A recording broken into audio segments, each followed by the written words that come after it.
Hi everyone, thanks for tuning in and watching. My name is Kenny Dusseault with Coach Dusseault Conditioning, and today I'm going to talk a little bit about where my company comes from. Over the last couple of days, I've been watching a lot of episodes of Tea with Gary Vee, a new show that he's started through the COVID-19 crisis, talking about how businesses need to take this time where the world's in a bit of a different, strange place and start talking about their origin stories. First of all, if you haven't heard of that show yet, Google Tea with Gary Vee. You'll find it on literally any social media platform. And I'd highly recommend checking it out if you run your own business, if you work in business, or if you're just interested in learning more about it.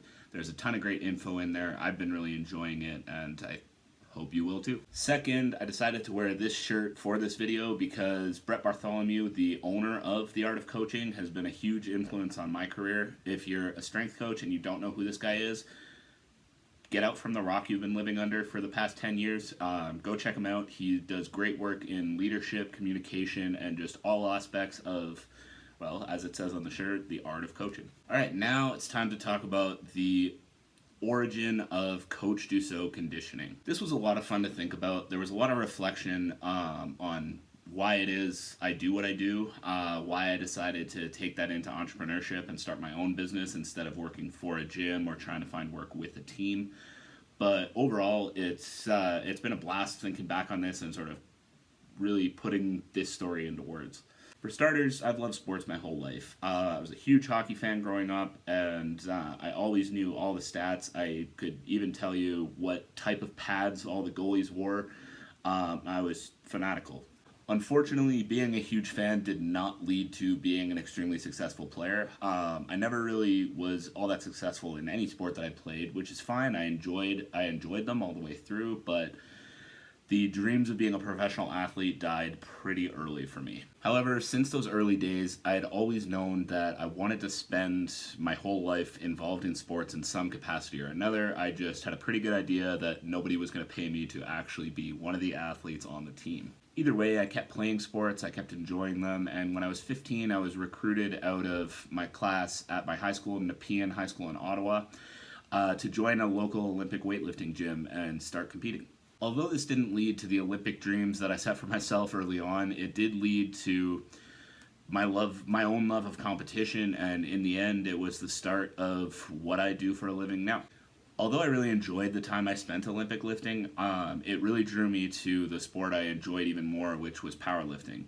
I just loved the feeling of trying to push the heaviest weight I could, and the feeling of knowing that it was the work that I put into training that made the difference for myself in the end when I competed, and that a personal best or not a personal best was directly a reflection of exactly what work I put in the gym. When I found powerlifting is also when I found coaching.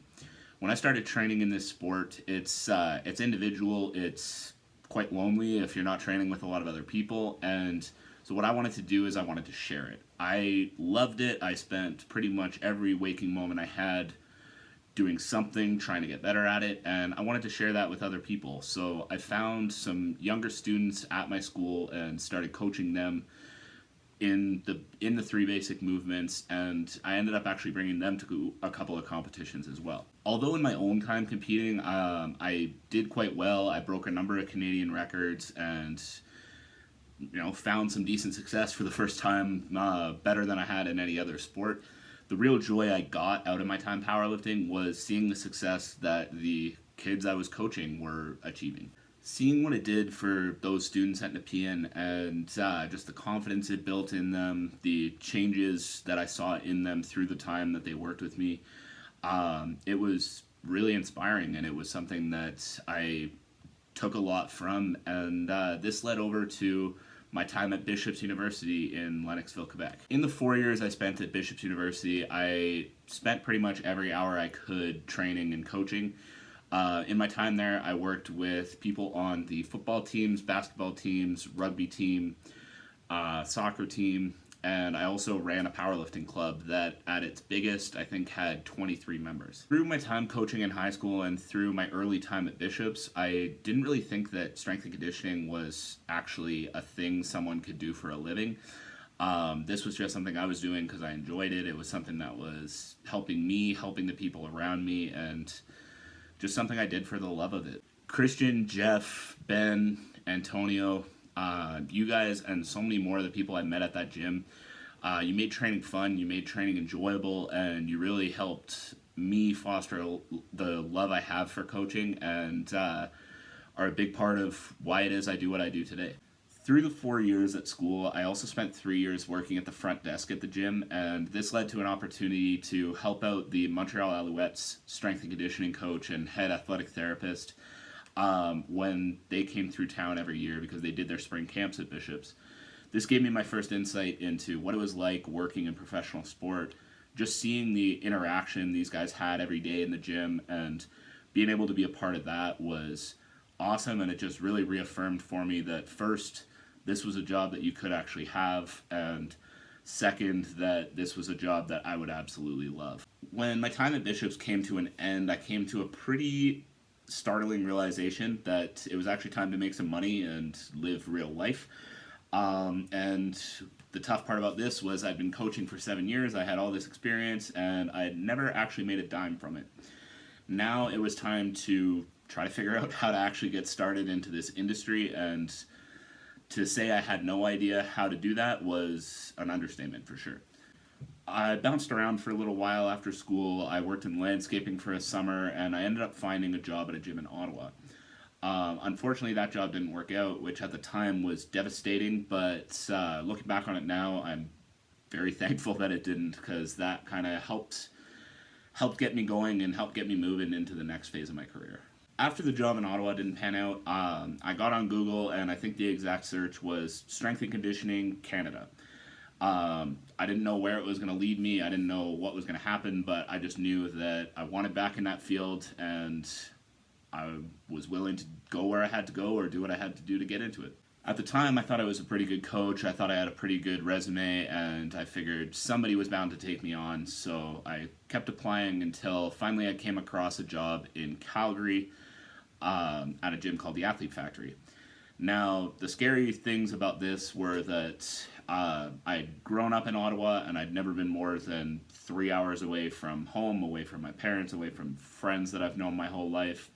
So it was a really tough decision, but I decided it was time to leave the comfort zone and head across the country. The biggest concern with this job was that at the time I was going to be an independent contractor, so I was responsible for building up my own business, and which is something I had never done before, something I had never really learned about before. And so my thought going down was I had 6 months worth of savings in the bank. Worst case, it was going to be a cool experience living that far away, and then I'd pick up and come back to Ottawa when I was done and take the experience I learned there and apply it wherever was next. I grew up always kind of taking the easy route, always trying to stay comfortable, always, making smart decisions, taking really minimal risks. And so this was a really new, different kind of experience, but to my surprise, I absolutely loved it. There's no life lesson quite like having $0 coming in and still having expenses and just sort of seeing your bank account start to do this week after week, month after month, as you spend money and you're still not really making money. So at this point I knew it was up to me to make it work. I either had to sit around and watch my bank account empty out and then pick up and head back to Ottawa, or if I wanted to be successful and I wanted to thrive in this contractor position that I was really enjoying, I needed to get my crap together, learn a little bit more about the business side of our job, and make sure I was successful. Before coming out to Calgary, I always knew that I wanted to coach. I knew that this is what I wanted to do for a living, but again, there just never seemed to really be any stability in it, and so it kind of never had me sure how I was going to really make this work as a career. But what I learned in my time at the Athlete Factory and then starting up my own business now is just the mindset of, if you really want to do something, if you really want to achieve something, you are the only one in control of it.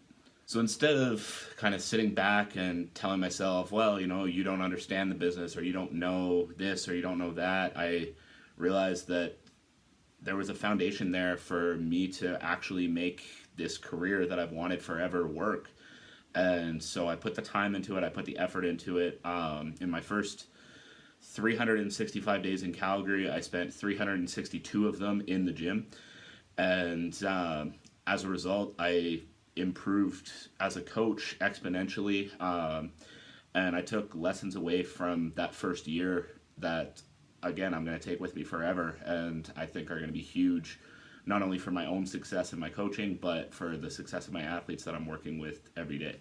I'm so thankful for the time I spent at the Athlete Factory. It was 2.5 years of a lot of ups and downs, but overall I learned a ton about sports science. I learned a ton about the standards I now set for myself as a coach, for the athletes I work with, and just, again, that mentality and that mindset of if there's anything that you actually want to achieve, anything that you want to accomplish, you just have to go out and do it. It's not going to fall in your lap. Nobody else is going to do it for you. It's up to you. It's also not to say you should be doing it alone. Whatever you are trying to accomplish, it's important to have the right people around you as well. Throughout the 11 years that I've been coaching, I've met tons of people, both athletes I've worked with, other coaches I've worked with, administrators at the gyms, all these kinds of people that have helped me reach the next level, that have helped me learn from mistakes that I've been making, and have helped put me on the right track to make a career doing what I love to do every day. And so that's the philosophy I try to take into my own coaching as well, is just to be there as a guide. I'm there to help make sure athletes are doing the right thing in the gym, help make sure that people are setting themselves on the right track, but also trying to help them learn that if you want to do it, if you want to reach the next level, then it's up to you. I can give you tools, your coaches with your sport can give you tools, but it's up to you to put the work in. It's up to you to put the time in, and in order to create a life in professional sport, or even just a better life for yourself in general, there's only one person that it comes down to. So surround yourself with the right people, learn to take accountability for your own actions, and make sure that you're always trying to take a step forward. That's the philosophy I try to bring into my coaching, and something that I think is going to be a huge part of my success going forward, and a huge part of the success of any athlete that's out there trying to step up as well. So if you've stuck around this long, I hope you've enjoyed hearing a little bit about my company, why it's come to be. I hope you've gone and checked out The Art of Coaching, and as well as Tea with Gary Vee, as I mentioned at the start of the video. But overall, I think the biggest takeaway from making this video and reflecting back on all the time I've spent coaching is that, again, it's the process of this kind of thing, right? I've been at it for 11 years, and I still feel like I'm just getting started. There's always new stuff to learn. There's always new stuff to strive for, and man, I can't wait for what the next 11 years holds too. Thank you again for tuning in, and looking forward to talking to you again next time.